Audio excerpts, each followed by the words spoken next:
Bonsoir et bienvenue à l'émission Le Communautaire en action, émission durant laquelle nous entendrons les travailleurs, bénévoles, partenaires, utilisateurs de services nous parler de leur expérience avec le milieu communautaire, Émilie. Oui, tout à fait, Martin. Alors, l'émission Le Communautaire en action a vraiment pour objectif de donner la parole aux acteurs, à ceux qui sont directement impliqués dans le milieu communautaire, afin qu'ils nous parlent de leur façon de fonctionner, de communiquer entre eux, de travailler ensemble. Et qu'est-ce qui nous attend dans l'émission d'aujourd'hui? L'émission d'aujourd'hui vise vraiment à apporter une vue d'ensemble sur le milieu communautaire. Donc, qu'est-ce que c'est un organisme communautaire? Depuis quand ça existe? Quelles sont les valeurs qui l'alimentent, le milieu? Tout ça, on va en parler aujourd'hui. Et on commence donc avec le reportage. Oui, tout à fait. Le reportage d'aujourd'hui va nous présenter un bref historique du milieu communautaire, comment ça fonctionne, et finalement, on va essayer de démystifier quelques mythes à son sujet. On regarde ça.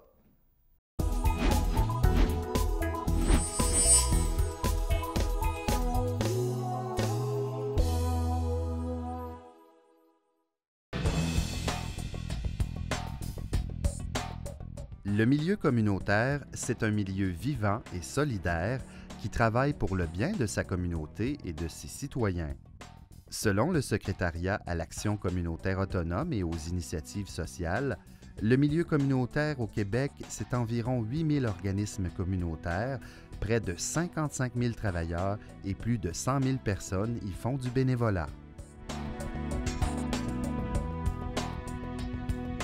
C'est certain que c'est une grande question, je trouve. C'est quoi un organisme communautaire? Mais si on part de la base, c'est une volonté d'une communauté, d'un groupe de personnes qui veut se rassembler parce qu'ils ont identifié dans leur communauté une problématique ou un défi, puis ils ont eu le goût de se mettre ensemble collectivement pour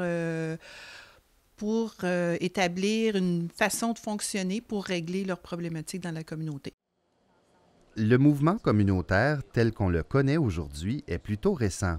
Son histoire témoigne d'une volonté populaire d'aider son prochain et de s'organiser pour améliorer la qualité de vie de tous et chacun. En fait, l'histoire du milieu communautaire, là, elle se divise en différentes générations, en différentes époques. Quand tu regardes les origines, là, ça provient d'avant des années 60. Même si on identifie 1960 là, avec la Révolution tranquille comme aussi l'émergence du milieu communautaire, il y avait des activités ou des actions qui étaient préalables à ces groupes-là, notamment des coopératives agricoles, des syndicats qui faisaient de l'action collective et qui mobilisaient les gens. Donc, toute cette culture-là de l'action collective avant les années 60 a amené, dans les années 60, à une nouvelle forme d'engagement des citoyens qui s'est traduit, ce qu'on a traduit par de l'action communautaire ou de l'organisation communautaire. Dans les années 60, il faut se remettre dans le contexte, hein, c'est la Révolution tranquille, c'est l'urbanisation, les gens qui quittent les campagnes pour s'en aller vivre en ville, c'est toute la gang des bébés boomers qui veulent faire autrement, qui veulent changer la société. Et donc, on voit plein de personnes arriver en milieu urbain, dans des grandes villes, que ce soit Hull, que ce soit Montréal, que ce soit Québec, que ce soit Sherbrooke. Et ce que ça l'amène, c'est pas juste nécessairement des bonnes choses ou des nouveaux défis de vie très agréables, mais on voit aussi de plus en plus de situations de pauvreté, de concentration de pauvreté, ce qui amène des personnes à commencer à intervenir dans ces quartiers-là pauvres, à mobiliser les gens afin qu'ils se donnent soit des alternatives eux-mêmes en se développant leurs propres services ou en revendiquant des services qui leur étaient pour leur être destinés pour améliorer les conditions de vie. Moi, je suis anciennement organisatrice communautaire au CLSC de Hull. À Hull, le CLSC est né grâce au groupe du milieu, en fait, grâce à un comité de citoyens. Alors, comme quoi des organismes communautaires parfois donnent naissance à des choses qui deviennent plus formelles. Maintenant, quand c'est devenu très formel, parfois ça ne convient plus. Alors, il y a eu des groupes qui sont nés parce qu'il y avait des besoins qui n'étaient pas répondus par rapport à la communauté dans les institutions. Il fallait donc répondre à ces besoins. Et c'est souvent venu de gens qui vivaient des situations difficiles. Par exemple, moi, j'ai collaboré à la naissance d'un groupe qui s'appelait l'Association québécoise des enfants ayant des troubles d'apprentissage, l'AQETA qu'on connaît aussi maintenant, mais qui a beaucoup cheminé, dont les partenaires doivent plus se souvenir que le CLSC était là à l'époque. Mais on a commencé avec des parents qui vivaient des difficultés avec les enfants, puis là, il n'y avait vraiment pas de ressources. Alors est née l'AQETA. La même chose est née des centres en santé mentale, sont nés des centres en santé mentale, je devrais dire, grâce à une association canadienne à l'époque de santé mentale qui avait un petit noyau sur Hull et qui voulait effectivement rendre service à des citoyens aux prises avec des problématiques de santé mentale eux-mêmes ou des parents de citoyens aux prises avec des problèmes de santé mentale. On retrouve aujourd'hui une grande diversité d'organismes communautaires. Ils partagent tous certaines valeurs comme l'entraide, la solidarité, l'égalité. Mais ces organismes se consacrent tous à une mission bien précise, que ce soit face à un type de clientèle particulière ou encore une certaine problématique sociale. Dans la communauté, il y a plusieurs problématiques. Ça peut être une mission pour soutenir les enfants, exemple, handicapés, ou la violence faite envers les enfants, les femmes. Ça peut être aussi l'intérêt pour donner des services à des personnes âgées. Donc, c'est pour ça que c'est important de se définir une mission très spécifique, dire, bon, nous, l'organisme qu'on a fondé, pourquoi on l'a fondé? Bien, c'est pour venir en aide aux personnes, exemple, aux personnes âgées, pour les soutenir au niveau de leur fonctionnement ou leur préserver leur autonomie. Là. Je dis ça comme ça, mais l'émission, c'est très, très, très important, très spécifique, et c'est très important que chaque organisme communautaire suive cette mission-là. Le milieu communautaire d'aujourd'hui a donc beaucoup évolué par rapport à ce qu'il était autrefois. Mais certains mythes qui tirent leur origine de ce qu'était le communautaire avant circulent toujours à son sujet. Bien, en fait, c'est toujours surprenant de voir à quel point les gens ne connaissent pas le communautaire tant que ça. Ce qu'on entend beaucoup, c'est des organismes de charité, c'est du bénévolat. Ce qui n'est pas tout à fait le cas. En fait, oui, il y a des organismes de charité dans tout ce qui est le mouvement communautaire autonome, mais c'est des emplois, beaucoup. C'est des gens qui... écoutez, en Outaouais, il y a sûrement entre 500 et 700 personnes qui gagnent leur vie au communautaire. Là-dedans, beaucoup de gens sont formés au niveau collégial et même universitaire et qui ont fait le choix de vivre près de la communauté et travailler pour une cause qui rejoint directement les gens de la base.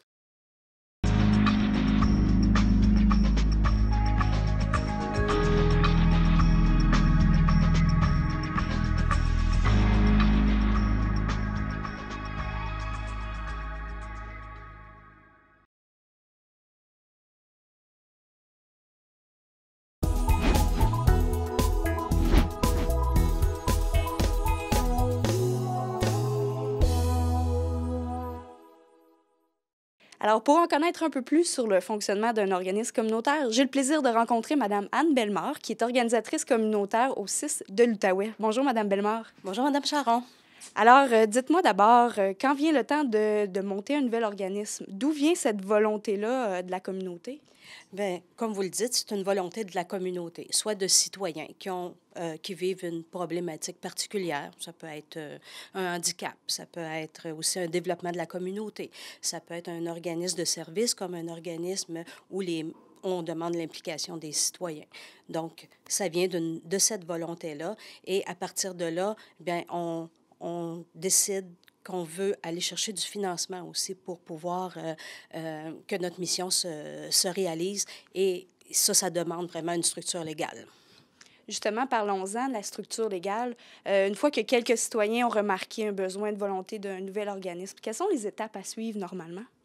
La première étape, bien, c'est un regroupement de citoyens. Ce n'est pas une personne seule qui peut décider ça, mais un regroupement de citoyens. Au moins 3 personnes, et souvent, c'est plus que ça. Donc, c'est peut-être une dizaine de personnes, c'est peut-être 5-6 personnes qui décident de constituer un organisme communautaire. Les étapes, bien, c'est vraiment de regarder un peu qu'est-ce qu'on veut faire avec l'organisme, c'est quoi la mission, quels objectifs on veut se donner, et se trouver un nom aussi. Une fois qu'on s'est trouvé un nom, il faut aller faire une recherche au registraire des entreprises. Est-ce que ce nom-là existe déjà? C'est un peu comme un commerce. Hein? On ne peut pas s'appeler 2 restaurants le même nom dans la même ville. C'est la même chose aussi pour les organismes. Donc, une petite recherche.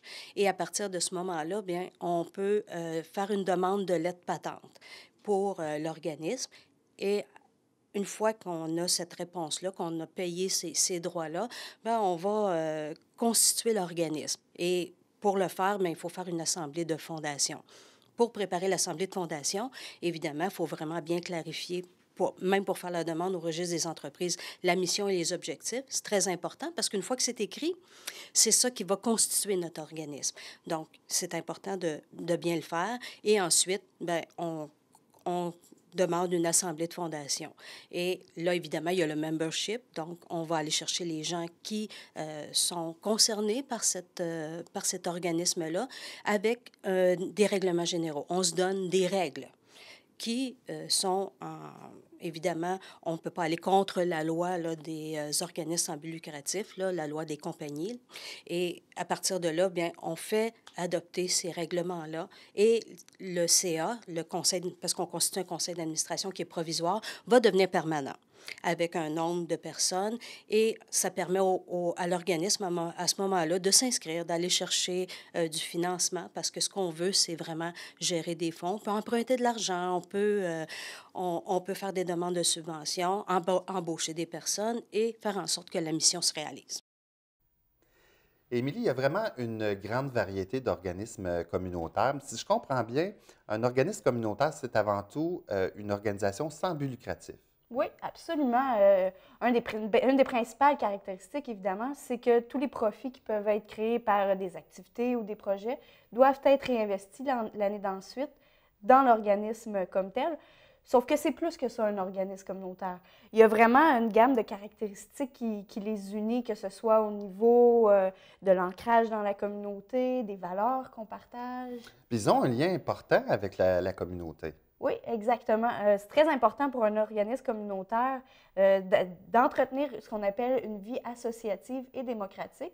Donc, ce sont les membres qui sont des citoyens qui élisent le conseil d'administration, qui prennent des décisions très importantes quant aux orientations de l'organisme, par exemple. Et puis, il y a également toutes les valeurs humaines là-dedans qui est très, très important là, pour les organismes.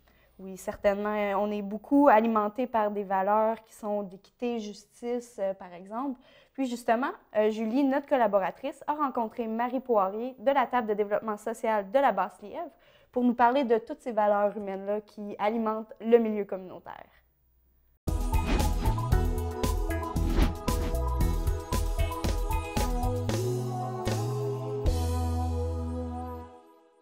Bonjour, Marie Poirier, coordonnatrice de la table de développement social de la Basse-Lièvre. Ça va bien? Oui, ça va très bien. Je suis heureuse de vous avoir en entrevue aujourd'hui. Et premièrement, j'aimerais savoir qu'est-ce que la table de développement social de la Basse-Lièvre? Bien, en fait, la table de développement social de la Basse-Lièvre, c'est un regroupement d'organisations qui se met en place depuis quelques années déjà. Mais là, on commence à avoir notre aire d'aller. C'est plus concret pour nous, qu'est-ce qu'on peut faire ensemble. On parle ici de 104 acteurs qui travaillent sur le territoire de la Basse-Lièvre, un territoire qui est pas évident non plus parce que le territoire de la Basse-Lièvre, il faut comprendre qu'on a une partie de la ville de Gatineau qui est intégrée dans ce territoire-là, Buckingham-Massanger. On a également une partie de la MRC de Papineau. On s'en va dans l'est, là, concrètement, jusqu'à Avant-Tursault.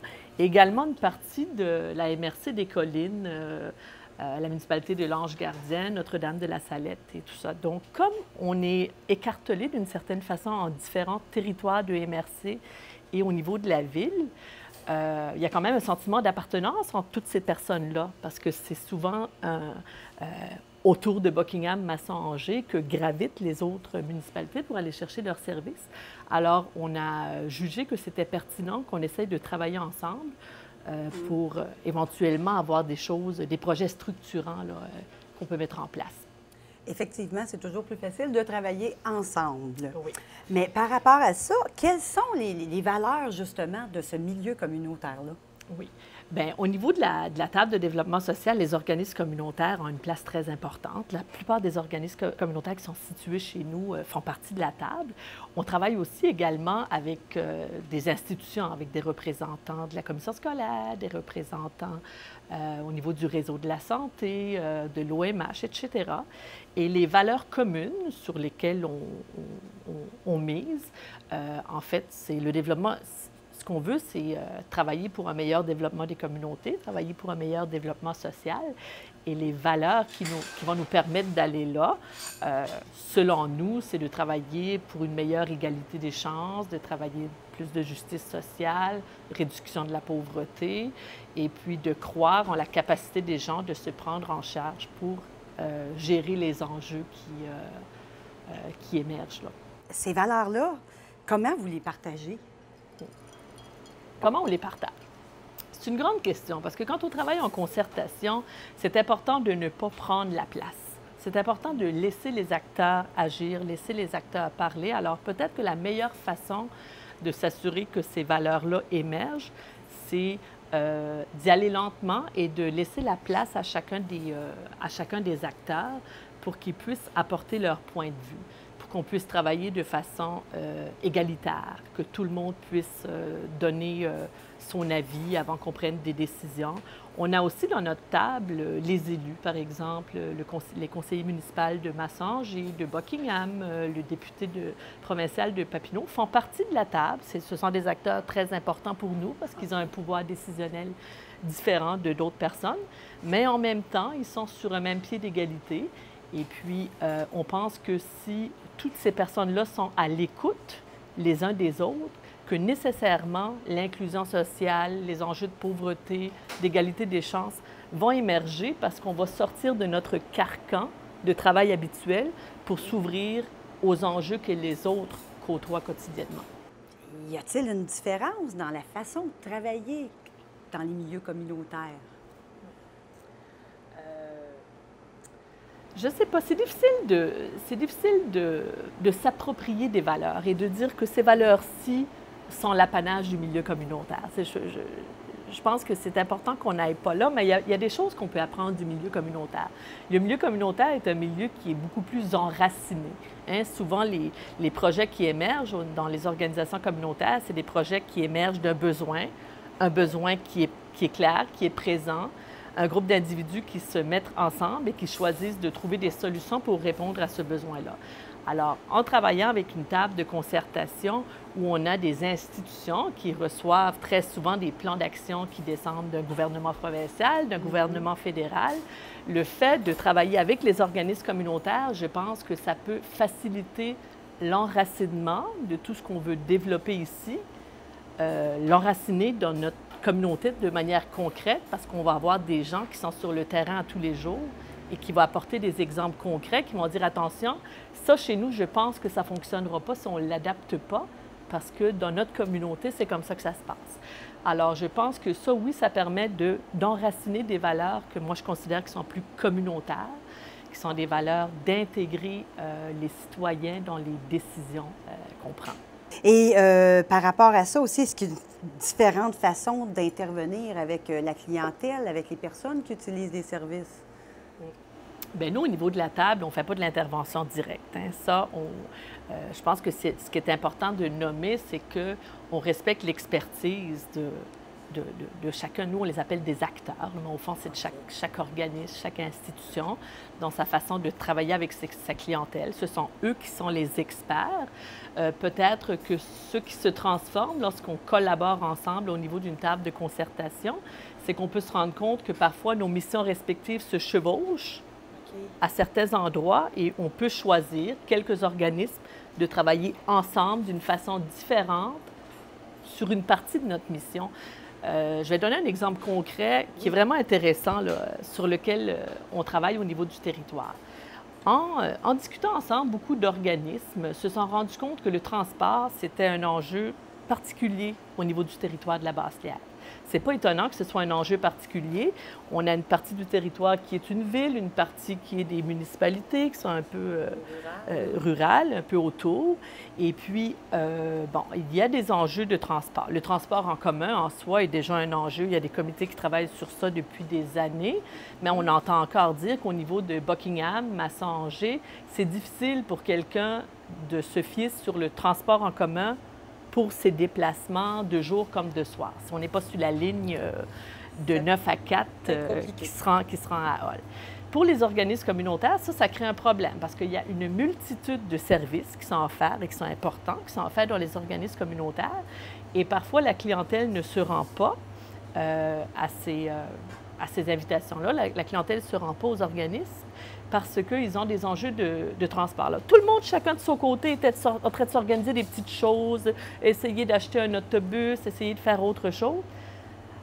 En travaillant ensemble, comme on s'est rendu compte que c'était un problème collectif, il y a un projet structurant qui est en place, qui est d'essayer de créer un organisme qui serait spécialisé dans le transport communautaire, qui pourrait déplacer les clientèles vers les organismes. Alors ici, nos missions se chevauchent, puis on est capable de bâtir quelque chose de structurant, probablement de plus efficace que si chacun de notre côté, on tentait de régler nos enjeux. C'est un très bel exemple qui nous montre concrètement là, que ces valeurs-là servent à quelque chose. Pour conclure, justement, on en parlait, vous m'avez donné un exemple sur les valeurs, mais l'importance de ces valeurs-là dans le milieu communautaire pour l'identité. Est-ce qu'il y en a une? Et quelle est-elle? Oui.